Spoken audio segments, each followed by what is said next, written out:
যেই মহামনীষীকে লক্ষ্য করে,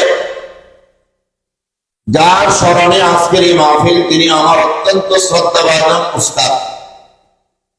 আমি এই মাদ্রাসাতে 3 বছর লেখাপড়া করেছি। আপনাদের এই এলাকার মানুষের জানা আছে, সবাই আমাকে মহব্বত করতেন। আমি ছোটবেলা থেকে ওয়াজ করতাম, আর সেই ওয়াজের প্রেরণা যোগাইতেন আমার যে 2জন হুজুর, একজন আছেন একজন নাই। বড় হুজুর আছেন, ছোট হুজুর নাই। আপনাদের দোয়া এবং হুজুরদের দোয়া, এই মাদ্রাসায় যে 3 বছর লেখাপড়া করেছি, আলহামদুলিল্লাহ প্রতি বছর প্রতি পরীক্ষায় সারা মাদ্রাসায় 1 নম্বর হইতাম। সবগুলি হুজুরদের চেষ্টায় আর প্রেরণায়। বিশেষ করে ছোট নেশাব, যিনি ছিলেন মাদ্রাসার সাপ্তাহিক সভার দায়িত্বে সভাপতি। প্রতিটা স্কুলে মাদ্রাসায় সাপ্তাহিক একটা দিনে একটা অনুষ্ঠান হয়, ছাত্র সংসদ হয়, যেখানে বক্তৃতা শেখানো হয়। ছোট নেশাব রহমতুল্লাহ আলী থাকতেন সেই সভার সভাপতি। 1-1.5 ঘন্টা সময়ের ভিতরে 30-35 জনে তেরাত, হামনাথ, গজল বক্তৃতা দিতে হতো। সময় 1-2 মিনিটের বেশি পাওয়া যেত না। কিন্তু ছোট নেশাব প্রতি সপ্তাহে ছাত্রদের অনুরোধে আমাকে আধা ঘন্টা করে 40 মিনিট করে সময় দিতেন, এবং আমি সেখান থেকে হুজুরের সামনে ওয়াজ করে করে শিখতাম। বক্তা হওয়ার পিছনে, আপনাদের সামনে কথা বলার পিছনে যাদের ভূমিকা, বড় হুজুর তো আলহামদুলিল্লাহ আছেন। আমি দোয়া করি আল্লাহ যেন হুজুরের হায়াতে আরো সুস্থতার সাথে বারাকা দান করেন, সকলে বলেন আমিন। ছোট নেশাব দুনিয়াতে নাই, আল্লাহ যেন হযরতের কবরকে রাওযাতুম মিন রিয়াদিল জান্নাহ বানায় দেন, বলেন আমিন। আমার আরাধ্য উস্তাদ আমার পাশে বসা হুজুর আমাদের খুব মহব্বত করতেন। আমাদের পড়ানির ফাঁকে ফাঁকে সুন্দর সুন্দর ঘটনা বলতেন, যে ঘটনাগুলি শুনে শুনে আমরা সাপ্তাহিক সভায় বইলা বইলা বক্তা হওয়ার প্রেরণা পাইতাম। আল্লাহ যেন আমার এই হুজুরকেও দীর্ঘ নেক হায়াত দান করেন, বলেন আমিন। প্রিয় হাজিরিন, আপনারা অনেকক্ষণ পর্যন্ত হযরত উলামায়ে কেরামের জবান থেকে সুন্দর সুন্দর আলোচনা শুনেছেন। আমার পূর্বেও যিনি আলোচনা করেছেন, আমাদের বাহুবলের কৃতি সন্তান হযরতুল আল্লাহ হযরত মাওলানা আব্দুল হাই সাহেব দামাত বারাকাতুহুম। আমি আপনাদের সামনে পবিত্র কোরআন শরীফের ছোট্ট একটা আয়াত অংশ তেলাওয়াত করেছি। বাইহাকি শরীফের ছোট একটা হাদিস পাঠ করেছি। তৌফিকে ইলাহি শামিলে হাল হলে খুব অল্প সময়ের ভিতরে আমার আলোচনা শেষ করে আপনাদেরকে নিয়ে আমরা দোয়া করব ইনশাআল্লাহ। আল্লাহ রাব্বুল আলামিন আমার তেলাওয়াতকৃত আয়াতে বলেন, ইন্নামা ইয়াখশাল্লাহা মিন ইবাদিহিল উলামা। একমাত্র আলেমরাই আল্লাহকে ভয় করে। সুবহানাল্লাহ বলেন। একমাত্র আলেমরাই আল্লাহকে ভয় করে। কোরআনের আরেক আয়াতে আল্লাহ বলেন, ইন্না আকরামাকুম ইনদাল্লাহি আতকাকুম। তোমাদের মধ্যে ওই ব্যক্তি সর্বোৎকৃষ্ট, সবার সেরা, যার মধ্যে আল্লাহর ভয় আছে। এক আয়াতে পাইলাম খাসিয়ত, আরেক আয়াতে পাইলাম তাকওয়া। খাসিয়ত শব্দের অর্থ আল্লাহর ভয়, তাকওয়া শব্দের অর্থ আল্লাহর ভয়। তাকওয়া বলা হয় ইমতিসালুল আওয়ামির বিইজতিনাবিন নাওয়াহি। আল্লাহর সকল করণীয় বিধিবিধান পালন করার পাশাপাশি বর্জনীয়গুলি ছেড়ে দেওয়ার নাম তাকওয়া। যিনি এগুলি করেন তাকে বলে মুত্তাকি। খাসিয়াত অর্থ আল্লাহর ভয়, তাকওয়া অর্থ আল্লাহর ভয়। তাহলে দুইটার মধ্যে বেশ কি? তাকওয়া অর্থ আল্লাহর ভয়, এটা হইল খাউফুজ যুনুব ক্বাবলা ইয়াকা ফীহি। গুনার ভয়, গুনার মধ্যে লিপ্ত হওয়ার আগে গুনার একটা ভয়। এই গুনাহটা যদি আমি করি এই গুনাহ আমাকে জাহান্নামে নিয়ে যাবে, এই গুনাহ আল্লাহর রাগ বাড়াবে, এই গুনাহ আমাকে জান্নাত থেকে দূরে সরিয়ে দিবে, এই ভয়ে যারা গুনাহ থেকে বাঁচা থাকে এটার নাম তাকওয়া, ব্যক্তির নাম মুত্তাকি। আর মুত্তাকিদের জন্য আল্লাহ তার মেহমানদারি করার জন্য জান্নাত রেডি করে রেখেছেন। সুবহানাল্লাহ। আর খাশিয়ত শব্দের অর্থ হইল খাউফুজ যুনুব বাদাল উকুই ফিহি, গুনার ভয়, গুনাহ করার পরে অন্তরে জাগ্রত হওয়া। গুনাহ করার পরে ব্যক্তি মনে করে হ্যাঁ আমি কেনই গুনাহটা করলাম, আমার মতো মানুষের তো এই গুনাহটা করা সমীচীন হয় নাই, উচিত হয় নাই, এখন আমার কি হবে, আমি কতদিন জাহান্নামে জ্বলতে হবে, আল্লাহর কাছে আমি কি জবাব দিব। এই যে একটা মনের মধ্যে ভয় লাগা, নফসে তারে মালামতি করে, নফসে তারে দোষারোপ করে, কেন তুমি এই গুনাহটা করলা, এটার নাম হইল খাশিয়ত। সুবহানাল্লাহ বলেন। প্রিয় হাজিরিন, আমরা সবাই জানি এই দুনিয়াতে আমরা আসছি, আমরা দুনিয়া থেকে চলে যাব। বাচ্চা যখন জন্মগ্রহণ করে তখন দেখবেন তার দুইটা হাতকে মুষ্টিবদ্ধ করে, হাতটারে এইভাবে গুছিয়ে, কেন জানেন? এই কথাটা বোঝায় দুনিয়ার প্রত্যেকটা মানুষের মধ্যে কৃপণতার স্বভাব বিদ্যমান। মরণ পর্যন্ত প্রত্যেকটা মানুষ স্বভাবগতভাবে কৃপণ, বহিল হয়। এই হাতগুলির গুটাইয়া বাচ্চারা দুনিয়ার মানুষকে বোঝায় আমি দুনিয়াতে যত সম্পদের মালিক হব এগুলি আমি কেউ দিব না, আমি সব আমি নিজে আটকে রাখবো।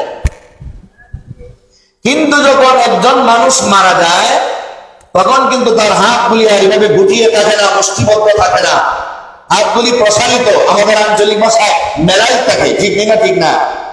এই কথাটা দিয়ে বোঝায় হে দুনিয়ার মানুষেরা, তোমরা যারা হারাম পথে কোটি কোটি টাকার মালিক হচ্ছ, সরকারের ব্যাংক ব্যালেন্সকে একদম খালি করে সুইস ব্যাংকে নিয়ে টাকা জমা করতেছ, জনগণের টাকাগুলি আত্মসাৎ করে তোমরা যারা টাকার পাহাড়ের মালিক হয়ে যাচ্ছ, এই দুনিয়ার ধনীরা, এই দুনিয়ার রাজা বাদশারা, তোমরা ভালো করে জেনে রাখো, তুমি তোমার মারা দেওয়ার এই মুহূর্তে তোমার গায়ে একদম কম মূল্যের কাপড় লেগে গেল, তোমাদের আত্মীয় স্বজনেরা তোমার কাপড়ে একটা পকেট বানিয়ে দেয় নাই, টাকা পয়সা ব্যাংক থেকে উঠাইয়া তোমার কাছে দিয়ে দেয় নাই, তোমার কবরের ভিতরে টাকা দিয়া দামি কোনো বিছানা বিছানা দেয় নাই, তুমি আস্তিরে হাত পাঠানো অবস্থায়, কিন্তু এই মুহূর্তে তুমি চলে যাচ্ছ হাত প্রসারিত করে, একটা টাকাও তুমি নিয়ে যাও নাই, হারাম পথে যত টাকা অর্জন করেছিলে তার জন্য তুমি অবশ্যই জাহান্নামে যেতে হবে। কথা বলে ঠিক না? ঠিক। দুনিয়াতে আসার সময় হাত তুলে আইসা কি বোঝাইল, আমি আমার একটা টাকাও কেউরে দিব না। যাওয়ার সময় বোঝা গেল যাই রুজি করছিলাম হালাল পন্থা আর হারাম পন্থা একটা টাকাও আমি নিয়ে যেতে পারলাম না। ঠিক নি বলেন? নিয়ে যেতে পারছে? যেই মাটি থেকে আমাদের জন্ম, আমাদের সৃষ্টি মূলত কিন্তু আমাদের সৃষ্টি মাটি থেকে। আমরা যখন কবরে মুর্দাকে দাফন করি তখন একটা দোয়া করি কোরআনের আয়াত দিয়ে, মিনহা খালাকনাকুম ওয়া ফিহা নুঈদুকুম ওয়া মিনহা নুখরিজুকুম তারাতান উখরা। মাটি থেকে সৃষ্টি তোমার, মাটিতে দাফন, মাটি থেকে সৃষ্টি তোমার, মাটিতে দাফন, মাটি থেকে উঠতে হবে রাখিও স্মরণ। যেই মাত্র একজন মুর্দাকে কবরে নিয়ে দাফন করা হয়, জিন্দারা তখন ওই আয়াত পয়রা পয়রা মুর্দারে কবরে রাখে। দুনিয়ার মানুষকেও জানায় দেয়, মুর্দাকেও বুঝায় দেয়, সবাই বুঝে দেয় যেই মাটি থেকে মহান আল্লাহ মানব জাতিকে সৃষ্টি করেছেন, ওই মাটিতে আবার দাফন করা হবে, ওই মাটি থেকে আবার হাসরের ময়দানে উঠানি হবে। আদম আলাইহিস সালামকে আল্লাহ তাআলা ডাইরেক্ট সরাসরি মাটি দিয়ে বানাইলেন, আর আমরা আদমের সন্তানদেরকে ইনডাইরেক্ট মাটি দিয়ে বানাইলেন। কিভাবে মাটি দিয়ে বানাইলেন? আমার বাবা, আমার মা, আপনাদের বাবা এবং আপনাদের মা দুজনের বিবাহ বন্ধনে আবদ্ধ হওয়ার পরে আমরা দুনিয়াতে এসেছি। এক এলাকার মা, আরেক এলাকার বাবা। বাবা বলে আমার বাবার বাড়ি যদি হয়, আমার নানার বাড়ি হতে পারে চট্টগ্রাম, আমার নানা বাড়ি হতে পারে সিলেট। আমার মাকে আমার বাবা অনেক দূর থেকে বিয়ে করে আনছেন, বিষয়টা এমন হতে পারে। আমার এলাকায় বিবাহ করতে পারেন। কথা বলেন ঠিক না ঠিক? যেই এলাকা আমার মায়ের জন্ম, যেই এলাকা আমার বাবার জন্য, যার যার এলাকায় মাটি থেকে উৎপাদিত ফসলগুলি আমার মাও খাইছেন, আমার বাবাও খাইছেন।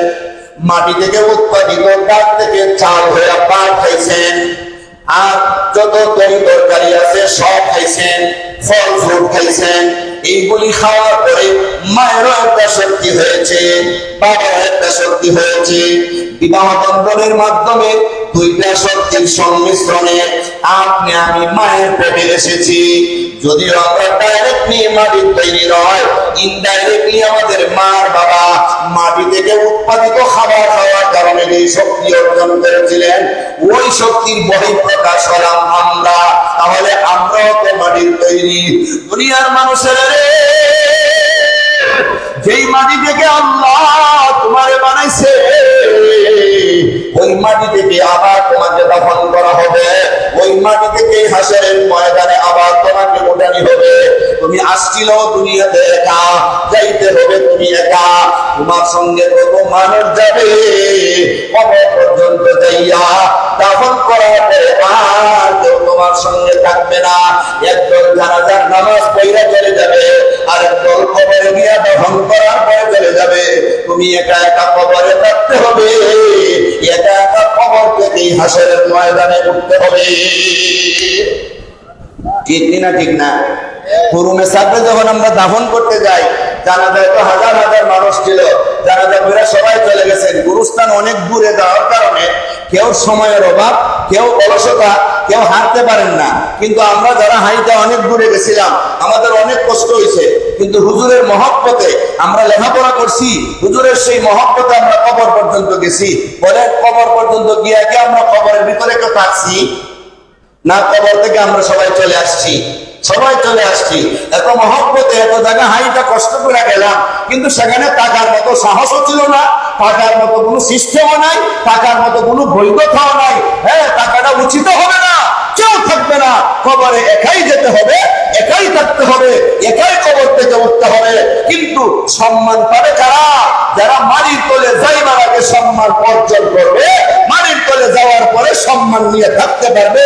মাটির তল থেকে হাসরের ময়দানে উঠার সময় সেই সম্মান আর ইজ্জত নিয়ে উঠতে পারবে। জুড়ে বলেন সুবহানাল্লাহ।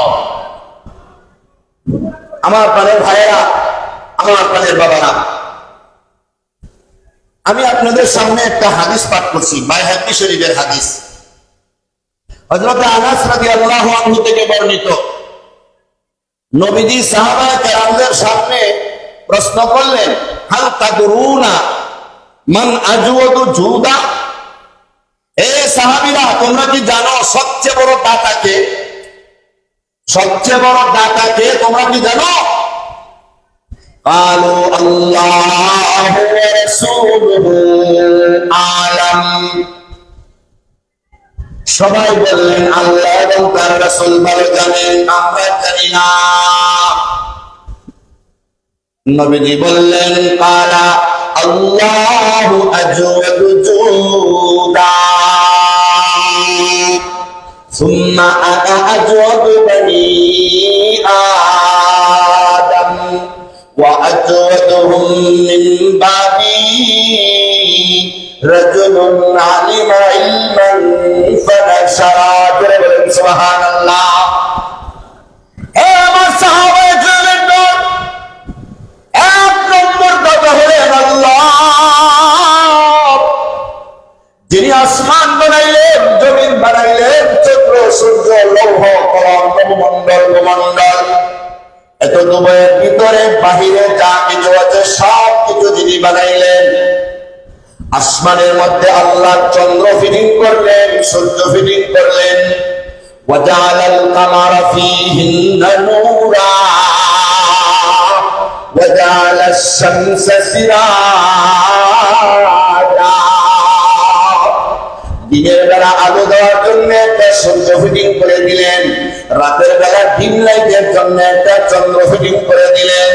দুনিয়ার মধ্যে আমরা যদি বাতি জ্বালাইতে হয়, বাতিটা বাজার থেকে কিনে আনতে হয়, বাতিটা জ্বালাইলে বিদ্যুতের একটা বিল আমার মিটারের মধ্যে আসে। এই টাকাটা আমি মাসের মাস পরিশোধ না করলে অফিসের লোকেরা এসে আমার বিলটা আমার কারেন্টটা কেটে দিবে, আমার বিদ্যুতের লাইনটা বিচ্ছিন্ন করে দিবে। দুনিয়ার মানুষেরা আল্লাহ কত বড় দাতা, এত বড় বড় আসমান বানাইলেন, একটা নয় দুইটা নয় সাতটা আসমান বানাইলেন। কোন আসমানে তারকা দিলেন, কোথাও সূর্য দিলেন, কোথাও চন্দ্র দিলেন, ফেরেশতাগুলি দিলেন, আসমান থেকে মেঘ বর্ষণ করেন, সবগুলি আল্লাহ দেন। আমাদের কাছ থেকে বিনিময়ে একটা টাকাও নেন না, আমাদের কাছে বিনিময়ে কিছু চান না। এর চেয়ে বড় টাকা আর কেউ হতে পারে না। জমিনে মেঘ দেওয়ার পরে জমিন থেকে ফসল উৎপাদিত হয়। বিশেষ করে আমাদের বাংলাদেশ, আমাদের জন্য এটা বড় নিয়ামত।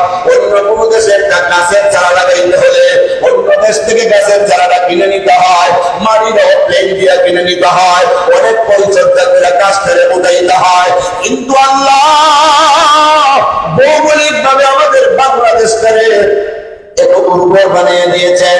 ফাঁকি যদি একটা ফল খাইয়া ওই ফলটার বীজ যদি তার ভিতরে যায়, এটা যদি পায়খানা করে মাটিতে ফেলায় দেয়, ফাঁকির পায়খানা থেকে আল্লাহ একটা গাছ হয়ে দেয়। সুবহানাল্লাহ, একটু জোরে বলেন না। নাকি আল্লাহর নিয়ামতের প্রতি আপনারা বেজার?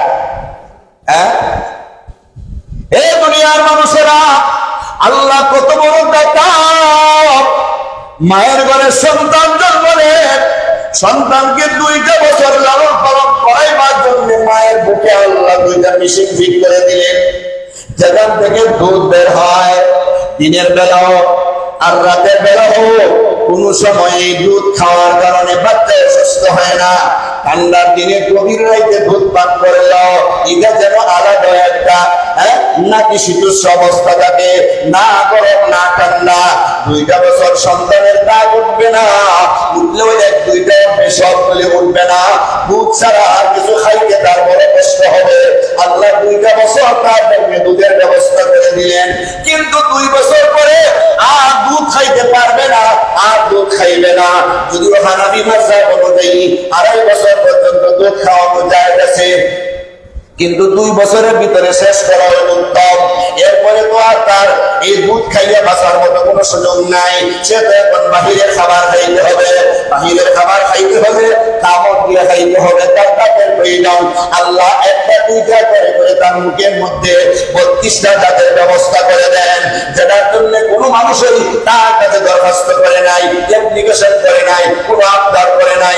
বিনা দরখাস্তে যার দোকানে যতটুকু প্রয়োজন যে আল্লাহ দান করে, ওই আল্লাহ সবচেয়ে বড় দাতা। ঠিক বলেছি? ওই আল্লাহ সবচেয়ে বড় দাতা। চাইবার আগে যিনি দান করেন, চাইতে হয় না। কথা বলেন ঠিক না? চাইতে হয় না, বিনা চাওয়াতে তিনি দান করেন। যখন যেখানে যা প্রয়োজন, তিনি হলেন সবচেয়ে বড় দাতা। তিনি এভাবে সব কিছু দান করেন। নবী বলেন, আল্লাহর পরে সবচেয়ে বড় দাতা কে জানোনি? আল্লাহর পরে সবচেয়ে বড় দাতা সুম্মা আনা আজওয়াজু বনি আদম। এরপরে বনি আদমের মধ্যে সবচেয়ে বড় দাতা হলাম আমি, মুহাম্মদুর রাসূলুল্লাহ। সবাই বলেন সাল্লাল্লাহু আলাইহি ওয়াসাল্লাম। নবী বলেন, আল্লাহর পরে সমস্ত বনি আদমের মধ্যে আমি হলাম সবচেয়ে বড় দাতা। كان النبي صلى الله عليه وسلم أجود الناس وأصدق الناس وأحسن الناس। الله أكبر। নবীজি সবচেয়ে বড় বাহাদুর ছিলেন, নবীজি সবচেয়ে বড় মাখলুকাতের প্রতি দয়ালু ছিলেন, নবীজি সবচেয়ে বড় তাতা ছিলেন। নবীর মতো বাহাদুর কেউ ছিল না। সারা আরবের সবচেয়ে বড় কুস্তিগীর রুকানা, যার সাথে কেউ কুস্তি লেগা পারে নাই।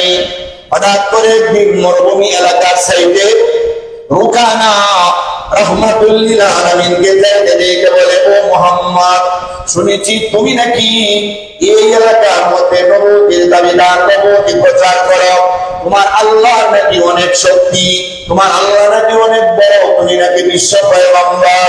আসো দেখি আমরা তোমাদের কুস্তি লাগবো, তুমি তোমার আল্লাহ শক্তি নিয়ে লাগবা, আর আমি আমার দেব দেবীর শক্তি নিয়ে লাগবো, দেখবো কে হারে আর কে জিতে। নবী বলে, ইন্নী বয়স্তু মুআল্লিমা, ইন্নী বয়স্তু আন উতাম্মিমা মাকারিমাল আখলাক, ইন্নী বয়স্তু আন উকাসসিরাল মাযামির। আমি উত্তম চরিত্র প্রদর্শনের জন্য দুনিয়াতে আগমন করেছি, আমি শিক্ষক হইয়া দুনিয়াতে আগমন করেছি, আমি বাদ্যযন্ত্রকে ভেঙে চুরমার করে দেওয়ার জন্য এসেছি, আমি কিন্তু কুস্তি লাগার জন্য আসি নাই। কিন্তু তোমার যখন শখ যাচ্ছে, আসো তোমার শখ মিটিয়ে দেই। সুবহানাল্লাহ বলেন। শখ মিটিয়ে দেই, আমি কিন্তু কুস্তির জন্য আসি নাই। আল্লাহ কিন্তু আমার দুনিয়াতে বাহুবলের মানুষের মতো ঝগড়া করলে পাঠাইছে না। আমাদের বাহুবল মারামারি একটু বেশি, প্রত্যেকের আমি মারামারি বেশি, কথা বলে ঠিক না ঠিক না? দেখছেন আমাদের সকলের শ্রদ্ধা ভাজন আপনাদের এলাকার বিধি সন্তান আল্লামা আনসারী সাহেব হুজুর, আমাদের বড় হুজুর, হ্যাঁ, যে গুণের আগে মারামারি লাগলে পুলিশ ছাড়া গ্রামের কোনো মানুষকে এগুলি বাঙালি সম্ভব না, কিন্তু ওনাদের মতো দুই বুজুর্গ থেকে একজন গেলে মাই বন্ধ হয়ে যায়। আলহামদুলিল্লাহ বলে আমাদের জন্য নিয়ামত, ঠিক না ঠিক না? আমি তো কুস্তি লাগার জন্য আসি নাই, আসো তোমার সব মিলে দেই। তুমি যদি আমার কুস্তিতে হারাইতে পারো, আমি বিশাল বড় ছাগলের পাই পেতে তোমার আমি 10টা ছাগল দিব উপহার, ঠিক আছে? নবীজি বললেন, তুমি আগে ধরবা না আমি আগে ধরবো? আমি আগে ধরি, তো ধরো। সে আগে ধরছে। কুস্তি লাগলে যে বলার মধ্যে আগে চিপা দিয়ে ধরে, হ্যাঁ, কিন্তু সুবিধায় জনক পজিশনে থাকে, ঠিক না ঠিক না? হ্যাঁ, যখন কুস্তিতে ধরছে, নবীজি হালকা করে হাতটা লাগাইছেন, সাথে সাথে ধপাস করে মাটিতে পড়ে গেছে, আর চিল্লানি দিয়ে উঠছে। মহানবী হযরত মুহাম্মদুর রাসূলুল্লাহ সাল্লাল্লাহু আলাইহি ওয়াসাল্লাম দাঁড়ায় গেছেন। কারণ নবীজির সঙ্গে কুস্তিতে সে পারবো কেমনে? সে তো একজন মানুষ, নবীজির গায়ে তার মতো 4000 বাহাদুর পুরুষের শক্তি ছিল। সুবহানাল্লাহ। আমাদের বোঝা যায় আপনাদের গায়ে 8000 বাহাদুর পুরুষের শক্তি আছে। আরো জোরে বলেন সুবহানাল্লাহ। বলেন, নবীর গায়ে কয় হাজার বাহাদুর পুরুষের শক্তি ছিল? 4000 বাহাদুর পুরুষের শক্তি। 4000 বাহাদুর পুরুষের শক্তি লইয়া নবীজির জীবনে এতটুকু বাচ্চারে মারেন নাই, কোন মানুষের সঙ্গে মারামারি করেন নাই, গালাগালি করেন নাই। এটা 2-4 জনের শক্তি আমাদের গায়ে থাকলে নামাজের কাতারে গিয়ে আমার কলির গুতার যন্ত্রণা কোনো মুসল্লি মসজিদে দাঁড়াইতে পারবে না। কথা বলেন না ঠিক না ঠিক না? আমাদের যে হালাতের অবস্থা, তো নবীর গায়ে 4000 বাহাদুর পুরুষের শক্তি থাকার পরও কারোর সাথে কোনোদিন নির্যাতন করেন নাই, গালমন্দ করেন নাই, মারপিট করেন নাই, একমাত্র যুদ্ধের ময়দানে প্রয়োজন ছাড়া। কথা বলেন ঠিক না? সে কোনো মতে উঠছে, ওটা বলে, তুমি তোমার আল্লাহ শক্তি নিয়ে জয়লাভ করছো, আমি আমার দেব দেবীর শক্তি নিয়ে পরাজয় বরণ করছি। হয়তো বা দেব দেবীর আমি ভালো করে রাখতে পারি নাই, আবার যদি আমার ফলাইতে পারো, পরাজিত করতে পারো, আরো 10টা ছাগল দেবো। নবী আবার লাগছেন, আবার ফলাইছেন। সুবহানাল্লাহ। এইভাবে তিনবারে ফলাইছেন, নবীর সঙ্গে পারে নাই। 30টা ছাগল নবী উপহার হয়েছে। নবী দিলেন শক্তিশালী, নবী দিলেন সবচেয়ে বড় দাতা। প্রশ্ন হইল আপনাদের, সবচেয়ে বড় দাতা নাকি কিভাবে? সবচেয়ে বড় দাতা হওয়ার জন্য তো অনেকগুলি সম্পদের প্রয়োজন, এটাই তো আমাদের মনে জাগে। সবচেয়ে বড় দাতা হইতে হলে তো বেশি টাকার প্রয়োজন, বেশি সম্পদ ছাড়া তো দাতা হবে কিভাবে? বিষয়টা কিন্তু এমন নয়। সবচেয়ে বড় দাতা হওয়ার জন্য বেশি সম্পদশালী হতে হবে, বিষয়টা কিন্তু এমন নয়। নবীর কাছে একবার একজন লোক আছে, প্রথমে হাদিসে আছে যা সালাসাতু নাফারিন ইলা নবী সাল্লাল্লাহু আলাইহি ওয়াসাল্লাম, তিন ব্যক্তি আসে নবীর কাছে। ফাকালা আহাদুহুম, তাদের একজন বলতেছে ইন্দি মিয়াতু দিনারি, আমার কাছে 100 দিনার আছে। ফাতাসাদ্দাকতু বিআশারাতি, আমি এর থেকে 10 দিনার দান করে দিলাম। 10 দিনার দান করে দিলাম। বুঝছেন, আমরা ভাষায় বুঝালেন 100 টাকা আছে, আমি 10 টাকা দান করে দিলাম। দিনার আমরা না বইলা টাকাই বলি। দ্বিতীয় জন বলতেছে ইন্দি আশারাতু দারাহিমা ফাতাসাদ্দাকতু বিওয়াহিদিন, আমার কাছে আছে 10 দিরহাম মানে 10 টাকা, আমি এর থেকে 1 টাকা দান করলাম। ওয়াকাল আল আখার ইন্দি দিনার ফাতাসাদ্দাকতু বিউশরিহি, আমার কাছে আছে মাত্র 1 দিনার 1 টাকা, আমি এর থেকে দান করছি এর 10 ভাগের 1 ভাগ, 1/10। আপনারা বলেন, প্রথম জন বলছে আমি 100 টাকা থেকে 10 টাকা দান করছি, দ্বিতীয় জন বলছে আমি 10 টাকা থেকে 1 টাকা দান করছি, তৃতীয় জন বলছে আমি 1 টাকা থেকে 1 টাকা 10 ভাগের 1 ভাগ দান করছি। ঠিক না? ঠিক না? এটা উসুর বলে, উসুর। এরা মাদ্রাসায় যারা পড়ে এরা বুঝে নিস কাকে বলে, সুলুস কাকে বলে, রুবু কাকে বলে, খুমুস কাকে বলে, সুদুস কাকে বলে, সুবু কাকে বলে, সুমন কাকে বলে, কুসু কাকে বলে, উসুর কাকে বলে, এগুলি হেরা বুঝে। 10 ভাগের 1 ভাগ 1/10 আমি দান করছি। তিনটার পরিমাণ কিন্তু বেশ কম আছে না? নাই, বেশ কম আছে না? 10 টাকা 1 টাকা 1 টাকা 10 ভাগের 1 ভাগ, পরিমাণে কিন্তু বেশ কম। নবী বলেন আলা কুল্লুকুম ফিল আজরি সাওয়া ওয়া কুল্লুকুম তাসাদ্দাকা বিউশরি মা। ও আমার সাহাবীরা, তোমরা তিনজনই সওয়াবের বেলায় প্রতিজনের বেলায় সমান, কারণ তোমরা প্রত্যেকেই যার যার সম্পদের 10 ভাগের 1 ভাগ দান করেছো। সুবহানাল্লাহ জোরে বলেন। একজনে 10 টাকা দান করে এই পরিমাণ সওয়াব, একজনে 1 টাকা দান করে এই পরিমাণ সওয়াব, একজনে 1 টাকা 10 ভাগের 1 ভাগ দান করে এই পরিমাণ সওয়াব। কেমনে? সবাই তো যার যার সম্পদের 10 ভাগের 1 ভাগ দান করছে, এখানে ভাগের বেলায় যেহেতু সমান, সবের বেলায় সমান। তাহলে এখানে আপনি যদি 1 লক্ষ টাকার মালিক হন, আপনি যদি 10,000 টাকা দান করেন যেই পরিমাণ সব পাইবেন, 10,000 টাকার মালিকে 1,000 টাকা দান করলে সেই পরিমাণ সব পাইবে। 1,000 টাকার মালিকে 100 টাকা দান করলে সেই পরিমাণ সব পাইবে। 100 টাকার মালিকে 10 টাকা দান করলে সেই পরিমাণ সব পাইবে। 10 টাকার মালিকে 1 টাকা দান করলে সেই পরিমাণ সব পাবে।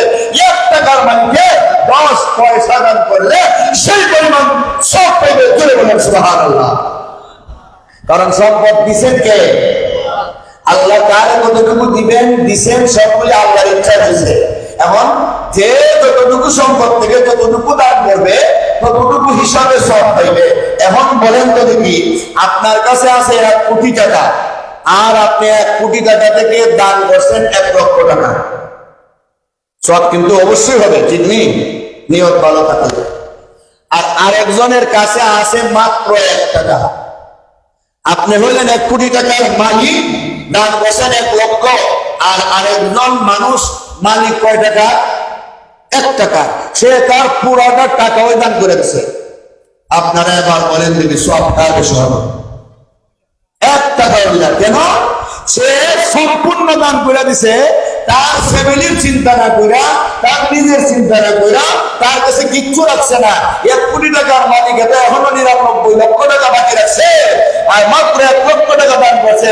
কিন্তু 1 টাকার মালিকে তার ফ্যামিলির চিন্তা করে 1 পয়সাও রাখে নাই, সব দান করে দিছে। বিশ্বনবী রাহমাতুল লিল আলামিন বেশি টাকার মালিক ছিলেন না, বেশি সম্পদের মালিক ছিলেন না, কিন্তু নবীর কাছে যখনই যা আসতো 1 পয়সাও নিজের সন্তানের জন্য, নিজের বিবি বাচ্চার জন্য, নিজের জন্য রাখতেন না। মসজিদের মিম্বরে দাঁড়াইয়া সবগুলি গরিব গরিব সাহাবায়ে কেরামের মধ্যে বন্টন করে দিতেন। জোরে বলেন সুবহানাল্লাহ। এই জন্য নবী বলেন সুম্মা আনা আজওয়াদু বানি আদম, আল্লাহর পরে বনি আদমের মধ্যে সবচেয়ে বড় দাতা হলো আমি মুহাম্মদুর রাসূলুল্লাহ সাল্লাল্লাহু আলাইহি ওয়াসাল্লাম। নবীজি হলেন সমস্ত উম্মতে মুহাম্মদের মধ্যে, বনি আদমের মধ্যে যত আদম সন্তান আছে সবার মধ্যে সবচেয়ে বড় দাতা। কথা বলেন ঠিক না বেঠিক? সবচেয়ে বড় দাতা হলেন মুহাম্মদ রাসূলুল্লাহ। এরপরে 3 নম্বরে যে কথাটা নবীজি বলছেন, 3 নম্বরে ওয়াজওয়াদুহুম মিন বাদি লাকুম আলিমান ফারাশারা, আমার পরে तमाम দুনিয়ার সকল মানব জাতির মধ্যে সবচেয়ে বড় দাতা কে জানেন? যে লোকটা ইলম অর্জন করলো আর ইলম অর্জন করে তার প্রচার করলো, ওই লোকটা সবার থেকে বেশি বড় দাতা। যে লোকটা ইলম অর্জন করলো, ইলম শিক্ষা করলো আর ইলম শিক্ষা করে মানুষের কাছে যা পৌঁছে দিল, তার মতো বড় দাতা আর কেউ নাই। ইলম শিক্ষা করে প্রচার প্রসার করা কয়েকটা মাধ্যম, সবচেয়ে বড় এবং গ্রহণযোগ্য মাধ্যম হইল মাদ্রাসায় পড়ানো, মাদ্রাসায় শিক্ষকতা করা। কথা বলেন ঠিক কিনা? মাদ্রাসায় শিক্ষকতা করা। আমাদের হুকুমে সাহেব রহমতুল্লাহ আলাইহি তার সারাটা জীবন এই চলকাতলা মাদ্রাসার পিছনে কাটিয়ে দিয়েছেন। বড় হুজুর প্রায় বছরই হজে চলে যাইতেন, ঠিক না ঠিক না? কত বাসে হজে গেছেন হিসাব নেই, কত বাসে গেছেন। সব সময় ছোট মেসাবের উপরে দায়িত্ব থাকতো। হুজুর সারাটা মাদ্রাসায় কন্ট্রোল করতেন।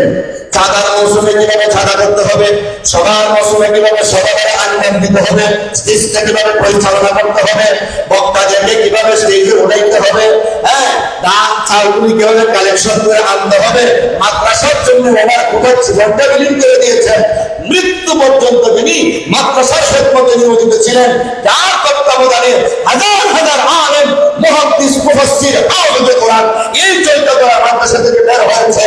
তিনি ইলম প্রচারের একবারে পুরার মধ্যে ছিলেন। আর নবীর ভাষায় তিনি হলেন সবচেয়ে বড় দাতা। সুবহানাল্লাহ। আরো যারা ইলম অর্জন করে দাওয়াত তাবলীগের মেহনতে কাজে লাগায়, আপনারাও যদি কিছু জানেন আর জানেন না, যদি তাবলীগ জামাতে গিয়ে এটা অন্য ভাইয়ের কাছে পৌঁছায় দেয়, আপনিও দাতা। যারা ওয়াজের ময়দানে কোরআন হাদিসের বাণীগুলি মানুষের কাছে পৌঁছায় দেয়, তারাও দাতা। এবং এই তিনটা সিস্টেমে যে যত বেশি অগ্রগামী হবে, সে ওই উম্মতের মধ্যে সবচেয়ে বড় দাতা বলে বিবেচিত হবে। কথা বলেন ঠিক না?